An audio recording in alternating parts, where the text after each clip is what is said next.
At 12, the Nightbeat starts right now. The stage is set here in Edinburgh for the one and only governor's debate in the state of Texas. Welcome to the campus of University of Texas Rio Grande Valley. We're going to have the latest on that debate, plus one border community that's setting an example coming up. And the increase in smuggling cases isn't just affecting the people of Brackettville, but also businesses. A business owner explains. Plus, following the historic overturning of Roe v. Wade, how advocacy groups on both sides of the discussion are rallying support for their candidates ahead of the debate. 40 days. That is how long we have to wait and see if Governor Greg Abbott is going to stay in office or if Democratic candidate Beto O'Rourke is going to take over. Yeah, but before voters decide, both gubernatorial candidates will be facing off in their one and only debate. Our Steve Spriester is live in Edinburgh where that debate happens tomorrow. And Steve, how has preparation gone so far? Stephanie and Tim, they've gone very well. I can tell you that all systems are go inside the Performing Arts Center behind me here at UTRGV. As one of the moderators, we had a number of rehearsals inside. Everything is ready to go. And I also got to speak briefly with Texas Governor Greg Abbott and challenger Beto O'Rourke today as they each individually took tours of the facility, walked the stage, sat where they'll be sitting tomorrow night. And I got to ask each of them how they're feeling. Both of them seemed very relaxed. They seemed very excited about this debate that is now less than 24 hours away. Can you believe it? And the stage literally set, as I said earlier, inside the Performing Arts Center. We also have been talking about the fact that there's no coincidence that this debate is being held in the Valley. The border and immigration, huge issues that are rippling across the state of Texas and across our country. But something else is the compassion of this area is being noted across the country. As a matter of fact, our Alicia Barrera went just down the street to Edinburgh's neighboring town, McAllen, where they have a respite center that is an example for the country.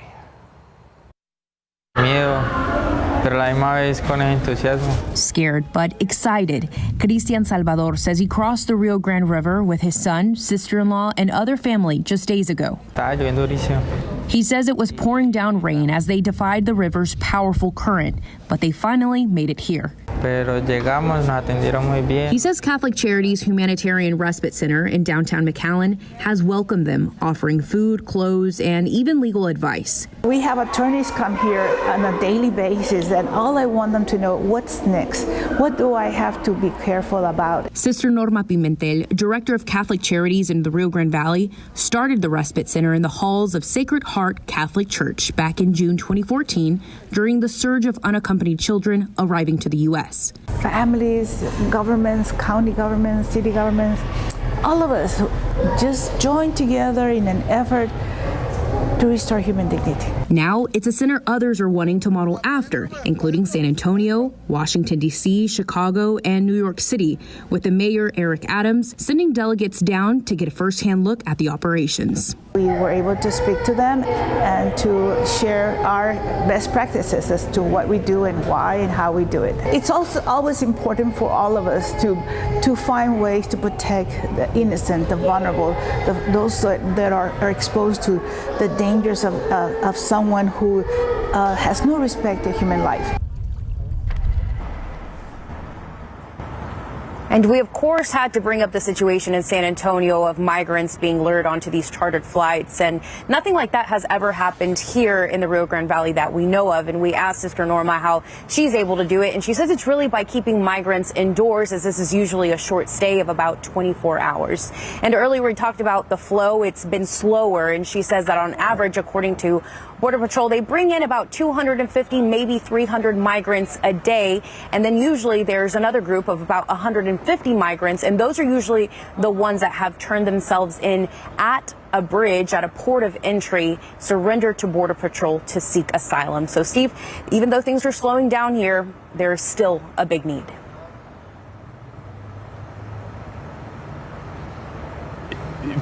Thank you, Alicia. Yeah, there's a human side of the people who are crossing the border and the people who call small Texas communities home. As a matter of fact, human smuggling has kind of changed the way of life in Kinney County. Our Lee Waldman continues our border coverage with a look at human smuggling and how many say it has really changed their way of life in Brackettville. It's a local favorite. Ziggy's Roadside Barbecue serves up the classics and good conversations between Kinney County neighbors. Everybody supports everybody. The restaurant's dining area is filled with law enforcement for the afternoon rush. You hear sirens, and you already know what it is. It's not an accident. It's, rarely somebody falling or whatever. It's smuggling. Isabel Zigman and her husband have owned Ziggy's since 2013. When they came to Brackettville, they say they felt safe, but that's changed with the rise of human smuggling. All these people are running through, and really they don't care who they hit or, what happens. She says there have been several bailouts around their restaurant. A person was even found hiding in their wood pile. The bailouts and pursuits have become so common, her 7-year-old grandson is afraid of the main roads. He makes me take the back roads because he's afraid of taking the main roads because he knows that those people don't have any regard for human life. Todd Tate and Jean Slate stopped in for lunch. They work in the county appraisal district. Landowners across the county tell them they're fed up with the effects of smuggling on their properties. I know of one landowner that suffered over $100,000 in damages on his fences in 1 week. And it's just, they're overwhelmed. It's not just people passing through. They say smuggled kids are being abandoned on the ranch land. 5 little girls were abandoned on the side of the river. The oldest being 7, the youngest one was an 11th month old. Another rancher tells them he was forced to move his livestock because of holes cut into fences.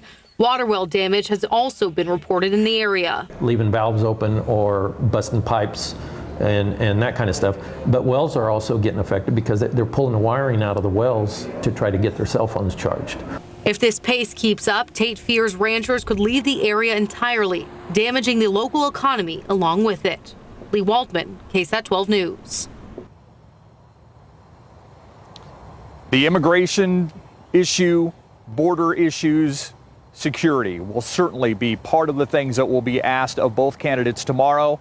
Again, 7 o'clock, KSAT 12, the one and only Texas Governor's Debate live from here on the campus of University of Texas, Rio Grande Valley. And I know, Stefania, that you're about to talk about a tragedy that also happened along the border, and that certainly may be something that also comes up during tomorrow's debate. Live in Edinburgh, Steve Spriester, KSAT 12 News. Thank you, Steve. And as Steve mentioned, we're going to stay right at the border where a group of migrants getting water near the U.S.-Mexico border were shot at by 2 men. So now we know one person is dead, another is injured, and 2 men are facing charges. That shooting happened in rural Hudspeth County, which is about 90 miles from El Paso. Michael Shepard and Mark Shepard, both 60 years old, are facing manslaughter charges now. Officials say they're brothers. That shooting happened Tuesday. Court records say the men drove by the group twice and on the last trip allegedly opened fire. A man was shot and killed, and a woman who was also shot was taken to the hospital. Now, along with all the border topics, the overturning of Roe v. Wade will also be a major topic at tomorrow's debate. Anti-abortion and pro-abortion rights groups are being more vocal now that the November election is just weeks away. The Night Team's Alyssa Cole shows us how both sides are hoping to sway voters.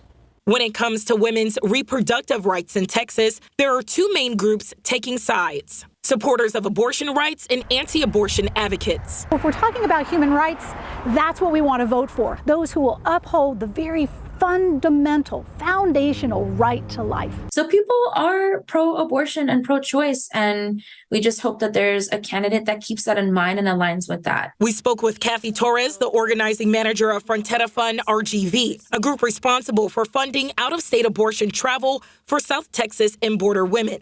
She says her organization was successful before the state's abortion ban took effect. We are still on a pause in terms of funding abortions and travel. We did not receive the protections that we were hoping for. Before Roe v. Wade was overturned, Frontera Fund helped on average 30 to 40 women every month, giving each $1,800 to pay for out-of-state abortions. But after the law was overturned, anti-abortion groups like the San Antonio Coalition for Life started to see a slight increase in women requesting resources from pregnancy care centers. The group says on average, 12 women monthly would accept resources, leading them to save thousands of dollars over time. Everything that comes from a pregnancy care center is free.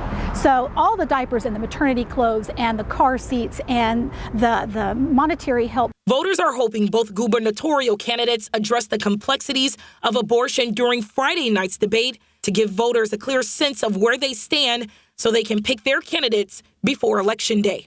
Alyssa Cole, KSAT 12 News.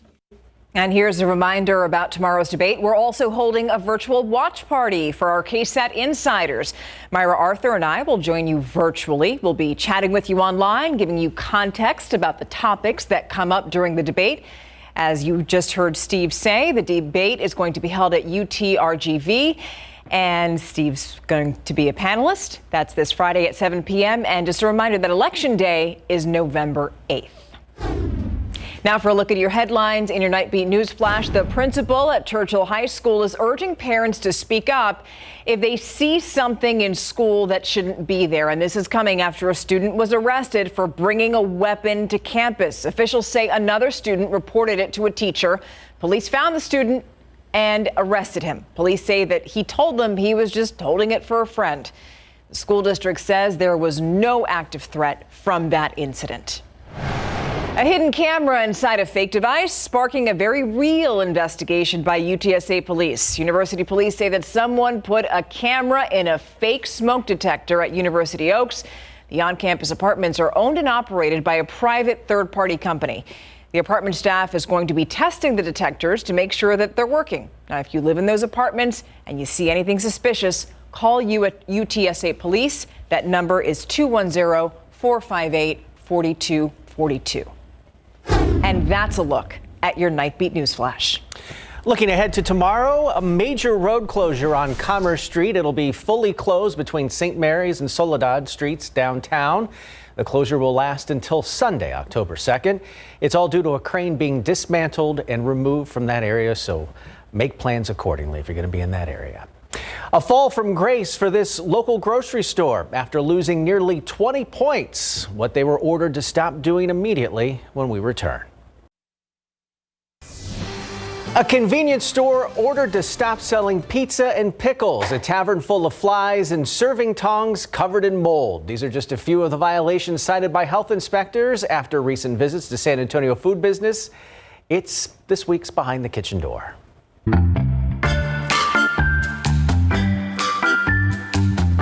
First up on our tour of culinary miscues this week, U-Mart Grocery located in the 2100 block of Castroville Road. They got a 76 on their inspection last month, which was a big drop from their previous inspection in March of this year when they earned a 95. So what happened? Food in the fridge was too warm. There was no certified food manager on duty, and the person serving pizzas didn't have a food handler permit. Ice bags weren't properly labeled, and there was only one set of tongs for 3 containers of pickles when each one needs its own tongs. And the walk-in cooler was in need of a top-to-bottom cleaning. The business was ordered to immediately stop bagging ice, selling pickles, and preparing pizzas until the violations were corrected following a re-inspection. Insects were a problem for Brickhouse Tavern and Tap Restaurant in the 1000 block of Loop 1604 on the north side. The inspector observed live flying insects on food contact surfaces and a significant flying insect presence throughout the business. The buggy problem tied to air curtains at the bar area windows. The inspector also noted mold found on produce in the cooler, ice scoops stored on a dirty surface, and dust collecting around AC vents. He gave the business an 82 and ordered a re-inspection.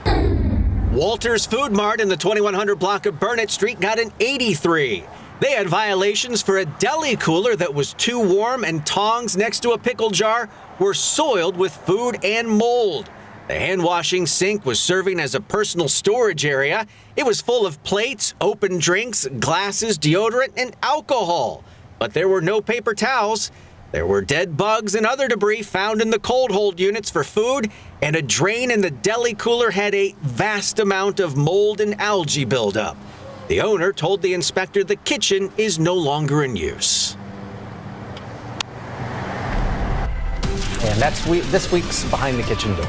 All right, now we're taking a live look outside, maybe on a lighter note now. Yeah. Live look outside, there 80 degrees, and I gotta say, tomorrow's Friday, we're gonna have a nice, comfortable weekend here. We are. It's going to be an extension of what we've been experiencing, and that's basically cool, comfortable afternoons, or mornings, I should say, then warm afternoons, but a big temperature spread, about a 30-degree difference from the morning to the afternoon. So if in the past few mornings you wanted the sweatshirt or light jacket, well, you may want it again the next couple of mornings, but you're not going to need it in the afternoon. More of the same. We also have Ian to talk about. It's a hurricane again, and Tropical Storm Orlean in the Pacific to chat about. It'll have a little impact on our weather in the days ahead. So let's talk about it first.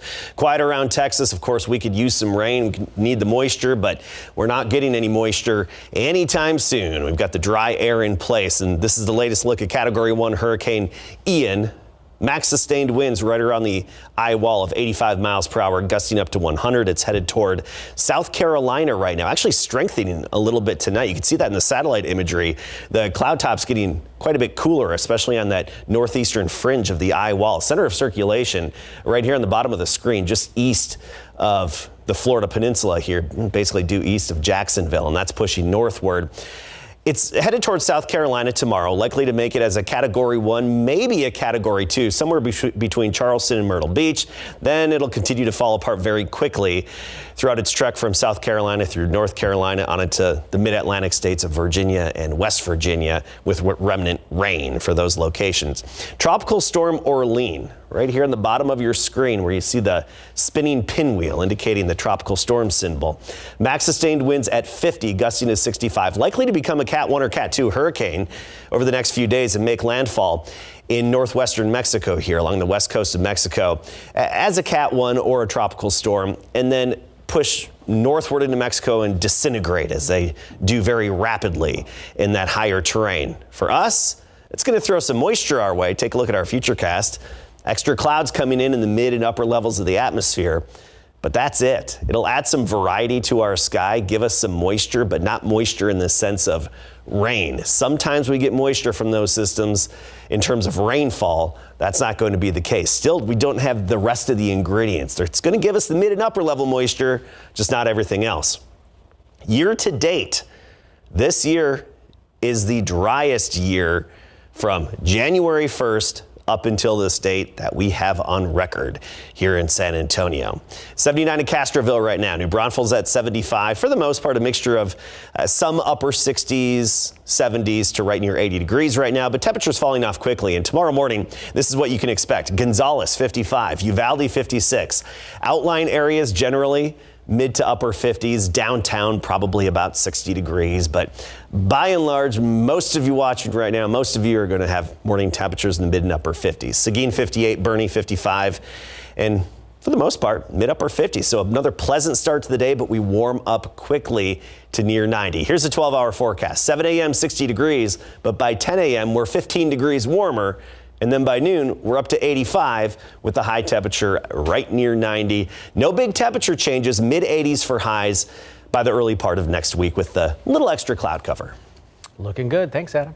All right, so Dak is back, but at practice. He's at practice, and he's working his way back to actually getting back into that starting lineup, but I think that'll be later rather than sooner. When we come back, we'll have that for you. But first, big game coverage on a Thursday night, 2 big games out there. And what do the teammates of Dak think about his return? There he is. Come on. Our big game coverage opens tonight at Ferris Stadium, where both the O'Connor and Brennan High Schools taking a moment before kickoff to recognize both first responders and members of our military in what they're calling America's Heroes Week in the Northside School District. To the game, Bears bite first. Quarterback Ashton DuBose standing tall in the pocket, fires over the middle to Aaron DuBose, the 10-yard score and a 7-0 lead. But the Bears come back for more. DuBose keeps it on the option, and Reed strolls in from 5 yards out. It's a 14-0 game at that point. The final from Ferris, 41-6 Brennan. Sotomayor facing the John Jay Mustangs tonight at Gustafson Stadium. Third quarter, Jay up 20-10. They're looking to extend that lead. Running back Jack Mata takes the handoff, blasts through the line, charging through Sotomayor like a wild Mustang. He's going 57 yards to the house to make it a 17-point Mustang lead. And final from Gus, 40-17 Jay. Pro football coverage, powered by Davis Law Firm. Now, here's a good sign. Look who made it back to practice today for the first time since fracturing his thumb on his throwing hand in their season opener against the Tampa Bay Buccaneers. Dak Prescott on the field today, gripping and throwing the ball after getting his stitches out last week. Now it's about how strong his grip will be as he rehabs that thumb before putting it at risk again. Really no reason to rush him back with the success backup Cooper Rush has had and enjoyed with the back-to-back wins in Dak's place against the Bengals and the Giants. Still, it was a good sight for Prescott's teammates.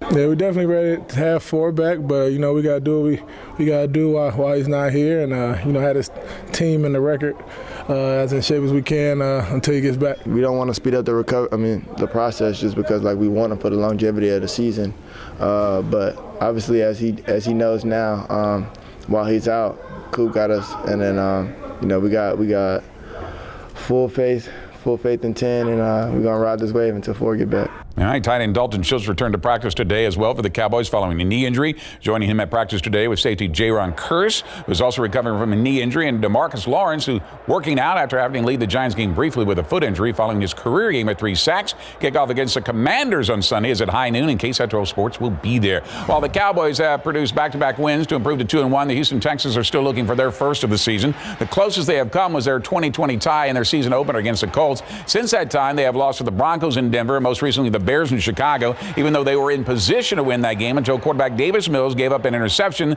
that led to the game-winning field goal for the Bears. Combine that with the Texans' inability to score in the fourth quarter, yet this season has come back to bite them. What does a veteran like Brandon Cooks have to say about that?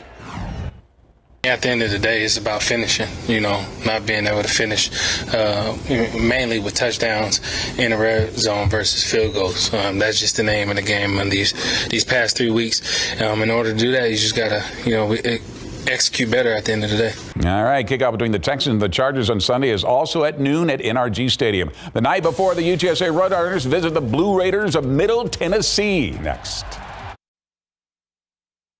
The UTSA Roadrunners are in Tennessee tonight before they are set to face the Blue Raiders of Middle Tennessee tomorrow night, making this a short week. The Roadrunners are coming out there dominating 52-24 win over Texas Southern in the Dome, while the Blue Raiders are basking in the glory of their stunning upset of Miami 45-31 to improve to 3-1. This game will kick off play in Conference USA, where the Roadrunners have won their last 3 straight meetings, but UTSA is still dealing with a lot of injuries and made up for the short work week by practicing on Sunday to get ready for tomorrow's game.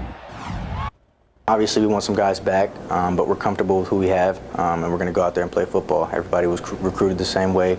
Everybody's got opportunities and practice the same way. So, the guys that we got, we're going to roll with and, play with them.